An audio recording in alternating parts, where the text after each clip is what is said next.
on Chig Smooth. My man Chig Smooth is in here. Chigs, I want to be on Chig Smooth shit tomorrow.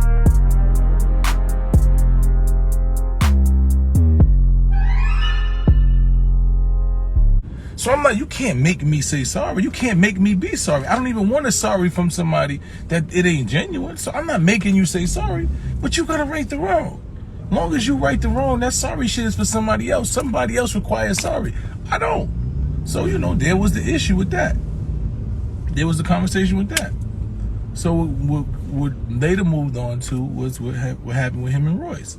You know, Royce had a conversation and he had divulged, said, yo, Mice is cool with me. You know, I give him money from time to time and this and that. We've been friends. So when Royce went live with that, first thing I said is like, okay, Royce, me and you got my phone number.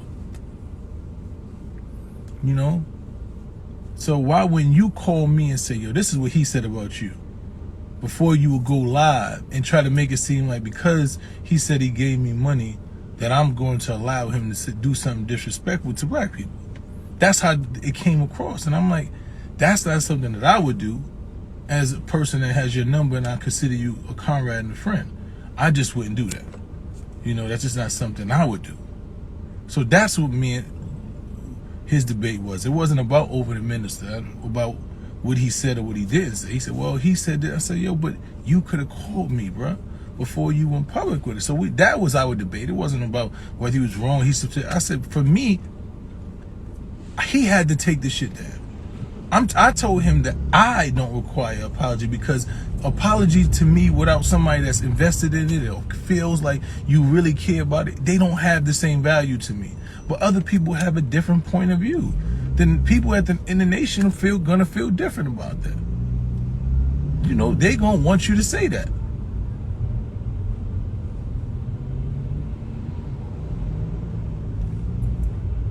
No, he did say that. That was another thing. He came to me and said, hey, he said, well, if he decides to do an interview, then I apologize. I said, well, that's not gonna happen, Vlad. Yeah, that's definitely not gonna happen. That's not even something that you can even request. You know, like that's, you know. But I went with them and told him, I said, listen, he doesn't want to apologize. He said if the minister do an interview with him, and then they was like, no way. I said, I understand it. I'm just coming to you with what he said. You know, I've done my part. My part was to make sure that shit got taken off the page. You know, I'm not demanding nobody to say apology that they don't. He said he willing to stand on. He willing to lose everything. So our issue became when he told me that he said he was willing to lose everything. So after the conversation he had with Royce, and I called him, I said, why would you say that to that man that you gave me money? What did that have to do with a conversation that you had with him? And he was like, oh, my bad. I was just talking. You know, Royce is somebody I considered a friend. I didn't think he would go do that. I apologize. It wasn't to say anything. I said, well, you know, it makes me look at our friendship different, because for you to divulge that you've given me money before, like, what does that mean? Are you trying to make it seem like, I don't understand why you, as a friend, you would divulge that or say that to somebody, because it ain't like something I'm trying to hide or it's a secret. Like, we as friends, I say, yo, I need $500. I need $500 to do something. I give it back to you. This is somebody, if you call somebody your friend in 12 years, like, what would be the issue? You know? So, at that point, you know, he said, well, I apologize, I was wrong. I said, you know, these people really want an apology from you, and it's going to be an issue. He said, nah, I'm willing to lose friends. And then he said, well, it's not like it's affecting my money. You know, I said, I know, because I said Nick Cannon had to apologize when he said something that, you know, that offended the Jewish community. He had to make a public apology. Whether he agreed or not, he had to make a public apology. And he said, well, it affected Nick's money. He had to say it. You know what I'm saying? It's not like this affected my money. VLAD TV has had the best week probably ever in history since this is going on. So it's not like this affected my money, so I don't have to say it. So then at that point, it clicked in my mind. So you're saying that fuck our friendship, fuck what I got to deal with, you know, fuck the relationship that I have with the people at the nation, if it doesn't affect your money, you're not willing to give an apology. You know? I said, so that doesn't mean, that's different than what you told me before, that you was willing to lose everything. You're willing to lose me as a friend, you're willing to lose everything else, but you're not willing to lose your money. The minute that you see that our outrage jeopardizes your money, then maybe you'll feel we have some value. Well, our relationship ain't really what I think it is. Because just out of respect for me, knowing that I connected you with these people, you should say, you know what, I don't want to damage that relationship with Mice. I don't want Mice's situation to be damaged. And these are people that connected me with him. So out of respect for him, I'm going to give this apology. Because this is somebody that's my friend. And I know that this is something that is affecting him. Because he's caught in between this. So when I realized that that's how he felt, I said, then this changes everything now. Because it ain't even about your integrity and what you want to stand on.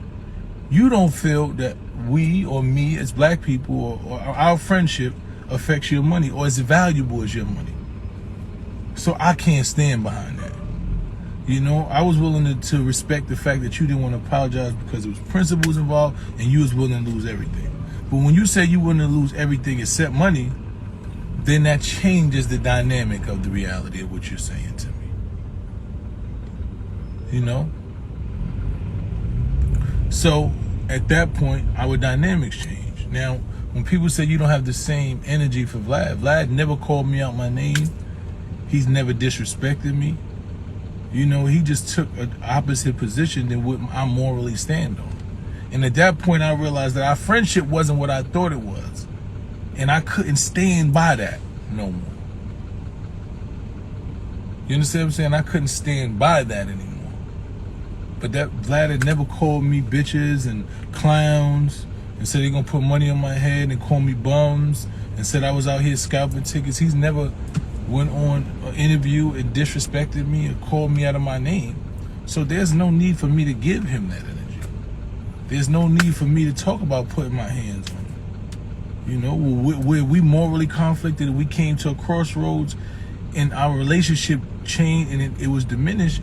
It was still diminished in respect. Like, all right, I respect how you feel, bro. It's just not how I move. And I can't stand by that. And I have to publicly state it because you publicly put some shit out there about me that has me in a light that doesn't reflect me properly. So I have to publicly state that what you're doing, I don't stand by. So that's how our friendship ended. That's how our friendship ended. So I don't need to have that energy with Vlad. Vlad never cursed me out. Vlad never disrespected me. You know, prior to that situation, me and Vlad were really good friends. When he needed me, I was there. When I needed him, you know, prior to that was just very strong for me. You know, that said a lot about, damn, when it comes to your money, you willing to sacrifice me. You know what I'm saying? You willing to sacrifice me. No. So you keep talking about black people always want to talk about each other first. You're still not listening. That man publicly disrespected me. That man called me out of my name numerous times.